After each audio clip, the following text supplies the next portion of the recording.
ইনশাল্লাহ যেহেতু আমার বড় ভাই আমার প্রধানমন্ত্রী আমাকে কথা দিয়েছেন, আমি 100% বিশ্বাস করি এবং আমার এই রামেশার পাশাপাশি দেশে যত যা কিছু আছে উনি দেখছেন এবং দেখবেন।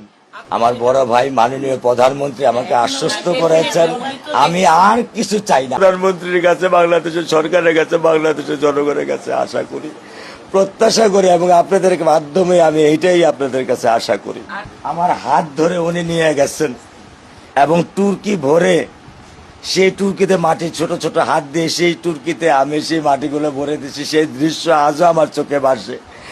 একে আমি বলছি যে আমি শহীদ প্রেসিডেন্ট জিয়াউর রহমানের সাথে একসাথে আমি এই তুর্কি ভরার তৌফিক আল্লাহ আমাকে দিয়েছিলেন।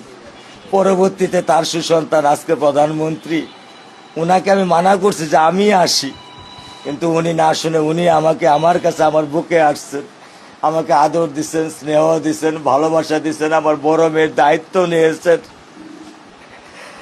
উনি যে আমাকে দিয়েছেন আলহামদুলিল্লাহ, এই যে ভালোবাসা, উনার একটা চোখের পানির ফোঁটা দেওয়ার মূল্য দেওয়ার মতো ক্ষমতা আমার নেই। আমি খুব সাধারণ, কিন্তু আমি একজন বাবা, কিন্তু আমার এই বাবাত্বের যে কষ্ট, এই কষ্ট আমি মনে কোনোদিন আমি আর দূর করতে পারবো না। মাননীয় প্রধানমন্ত্রী নিয়েছে, ওর পড়ালেখা থেকে শুরু করে সমস্ত দায়িত্ব নিয়েছে।